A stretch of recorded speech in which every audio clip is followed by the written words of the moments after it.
एक बार फिर से आपका स्वागत है हमारे चैनल पे। और आज हम इस वीडियो में जो चर्चा करने वाले हैं वो करेंगे शोध में आईसीटी का प्रयोग। तो आप लोग जानते हैं कि एग्ज़ाम डेट जो है वो आ चुकी है। 6 दिसंबर से लेकर के 22 दिसंबर के बीच में आपका जो है एग्ज़ाम होने वाला है। और इसके एप्लीकेशन फॉर्म जो हैं वो आपको देखने को मिलेंगे अक्टूबर के फर्स्ट वीक में, ठीक है ना। जैसे कि मैंने पहले भी आपको जो है बता दिया था कि एग्ज़ाम जो है इन्हीं बीच में होने वाला है हमारा, ठीक है ना। तो अपनी तैयारी को आप लोग जारी रखें। और उसके बाद अगर आप तैयारी कर रहे हैं पेपर 1 के लिए तो आप हमारी वीडियोस को देख सकते हैं, ठीक है। आपको पेपर 1 से रिलेटेड सभी टॉपिक्स पर वीडियोस हमारे इस चैनल पे मिल जाएंगी।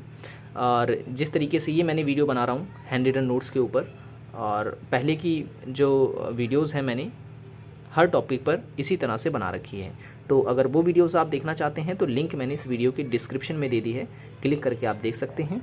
और आप हमारी प्लेलिस्ट में जा सकते हैं जहां पर 2 प्लेलिस्ट आपको मिलेगी। एक है यूजीसी नेट पेपर 1 जिसमें है टॉपिक को एक्सप्लेन करके बना रखा है मैंने, ठीक इसी तरह से जो मेरे नोट्स थे उसको मैंने जो है एक्सप्लेन कर रखा है उसमें। तो इस तरह की वीडियोस जो है आपको मिल जाएगी। और एक दूसरी प्लेलिस्ट है जहां पर आपको प्रीवियस ईयर के जितने भी क्वेश्चंस पूछे गए हैं और जिस तरह के क्वेश्चन पूछे गए हैं वो सारे के सारे वहाँ पर आपको देखने मिल जाएंगे। हर एक टॉपिक पर एमसीक्यू मिल जाएगा आपको, जहाँ पर आप अपनी प्रैक्टिस वगैरह भी कर सकते हैं, ठीक है। तो आप वहाँ से भी वीडियोस देख पाएंगे, ठीक है। तो अपनी तैयारी को जारी रखें। चलिए आज हम जो डिस्कस करेंगे वो करेंगे शोध में आईसीटी का प्रयोग, ठीक है। तो आईसीटी की जब भी हम बात करते हैं तो आईसीटी का मतलब क्या होता है। आईसीटी का फुल फॉर्म जो होता है वो होता है इंफॉर्मेशन कम्युनिकेशन एंड टेक्नोलॉजी। यानी कि जब हम शोध में टेक्नोलॉजी का यूज़ करते हैं तो हम कहते हैं कि हम शोध को थोड़ा सा मॉडर्न कर रहे हैं, या हम शोध में जो है आधुनिकता ला रहे हैं, ठीक है।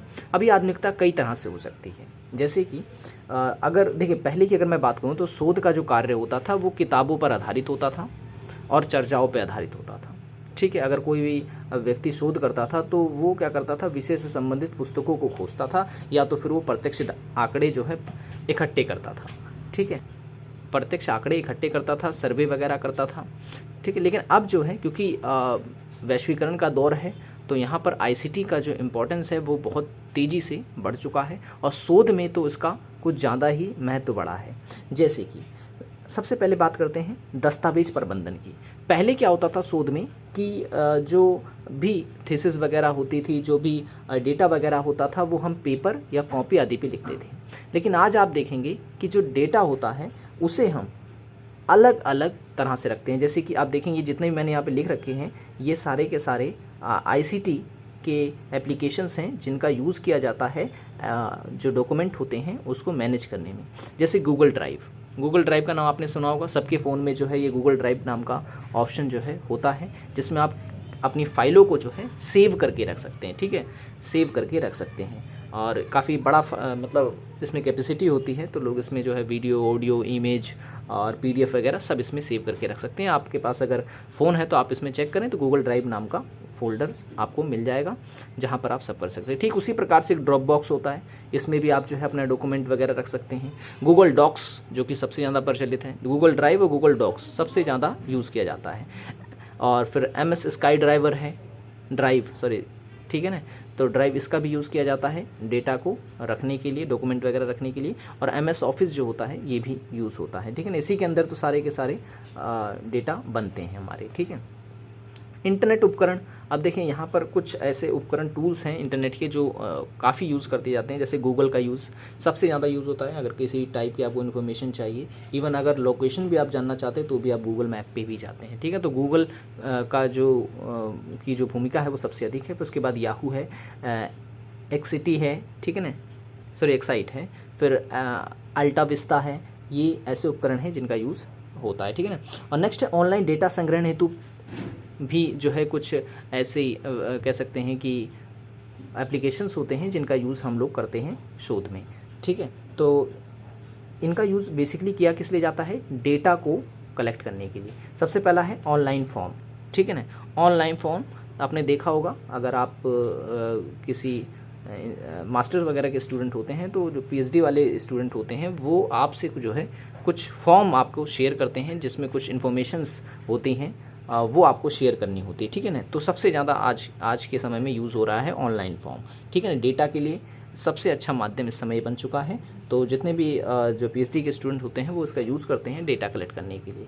ठीक है, तो इसमें होता है कि इसमें क्वेश्चंस होते हैं, उसका आंसर आपको जो है उस फॉर्म में फिलअप करना होता है और फिर उसके सबमिट कर देना होता है। ऐसे ऑनलाइन सर्वे भी होता है। ठीक है, इसमें भी जो है आप घर बैठे जो है ये कर सकते हैं। और कोलैबोरेशन टूल्स होते हैं कुछ जिनका यूज़ करके डेटा को इकट्ठा किया जाता है। स्काइप हो गया, स्काइप से आप अगर किसी एक स्थान से दूसरे स्थान नहीं जा सकते हैं तो आप किसी से जुड़ सकते हैं, वीडियो के रूप में भी और वॉइस के रूप में भी। ठीक है ना, तो इस तरह से भी आप जो है डेटा इकट्ठा कर सकते हैं। तो आज हम जो इस वीडियो में डिस्कस कर रहे हैं वो टूल्स हैं। खासतौर से जितने भी टूल्स मैं बता रहा हूँ ये सारे के सारे यूज़ किए जाते हैं आईसीटी में। ना सिर्फ आईसीटी में, आईसीटी कह रहा हूँ, रिसर्च में, ना सिर्फ रिसर्च में बल्कि आप किसी भी एजुकेशन में देख लें, आप हर जगह जो है इन सब का यूज़ देखने को मिलता है आपको। अनुसंधान, आधुनिक अनुसंधान उपकरण कौन से हैं, तो याद रखना आपको जोटेरो और एवरनोट।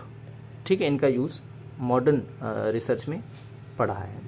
और ब्राउज़र की बात करें तो देखें यूजीसी नेट का पेपर अगर आप उठा के देखेंगे तो आपको मिलेगा कि ब्राउज़र से रिलेटेड क्वेश्चंस काफ़ी पूछे जाते हैं। ठीक है, आपको ऑप्शन दे देता है, पूछता है इनमें से कौन सा ब्राउज़र नहीं है या कौन सा ब्राउज़र है। ठीक है, तो यहाँ मैंने सारे ब्राउज़र लिख दिए हैं।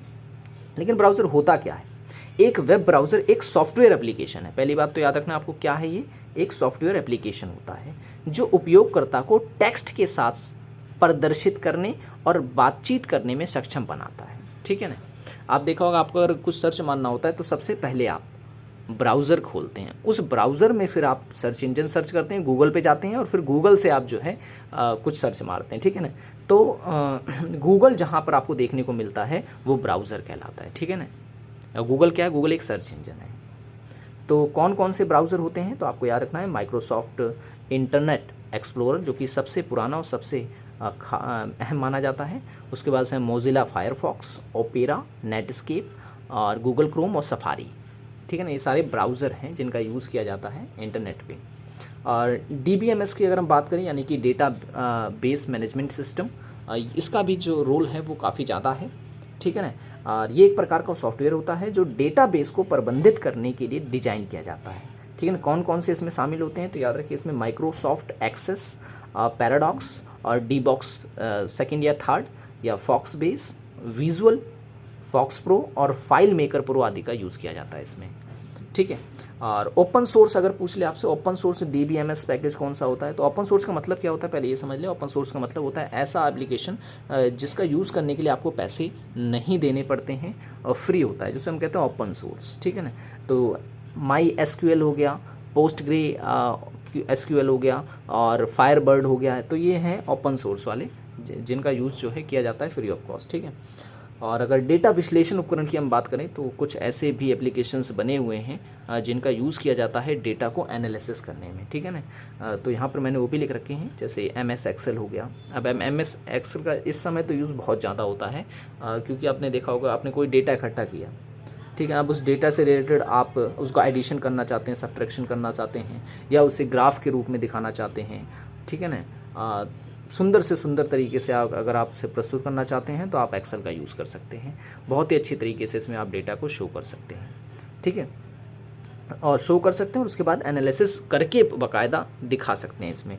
तो हम कह सकते हैं कि ये एक प्रकार से डेटा को विश्लेषण करने का एक उपकरण है। ठीक है ना, और जेवलिन प्लस भी एक ऐसा ही एप्लीकेशन है और सुपर कैल्क जो है वो भी एक प्रकार का एप्लीकेशन है जिसका यूज़ किया जाता है डेटा एनालिसिस के लिए या कहीं डेटा विश्लेषण के लिए। तो ये तो उपकरण हो गए। ठीक है, तो आज की वीडियो में हमने जो चर्चा करी वो मैं एक बार फिर से बता देता हूँ। आज हमने जाना सबसे पहले दस्तावेज प्रबंधन जो होता है शोध में वो किस किस एप्लीकेशन से होता है। फिर उसके बाद इंटरनेट उपकरण देखिए हमने, ऑनलाइन डेटा का संग्रहण जो होता है यानी इकट्ठा कलेक्शन जब हम करते हैं डेटा का तो किस किस तरीके से करते हैं, कहाँ कौन कौन से एप्लीकेशन से कर सकते हैं, और आधुनिक अनुसंधान के उपकरण कौन से हैं, ब्राउज़र क्या होता है, कितने कौन कौन से ब्राउज़र होते हैं, डीबीएमएस के बारे में हमने इसमें जाना, और उसके बाद जाना हमने डेटाबेस उपकरण की यानी कि डेटाबेस टूल के बारे में, डेटा एनालिसिस टूल के बारे में यानी कि डेटा विश्लेषण उपकरण के बारे में। ठीक है, तो वीडियो पसंद आई हो तो लाइक कर देना, चैनल को सब्सक्राइब नहीं किया तो जरूर कर लें। पहले की वीडियोस देखना चाहते हैं तो लिंक डिस्क्रिप्शन में दे दी है, क्लिक करके आप हमारी पहले की सभी वीडियोज़ को देख पाएंगे। हर एक टॉपिक पर आपको वहाँ पर वीडियो मिल जाएगी। तो आज की वीडियो में इतना ही, मिलते हैं अगली वीडियो में। Thanks for watching this video.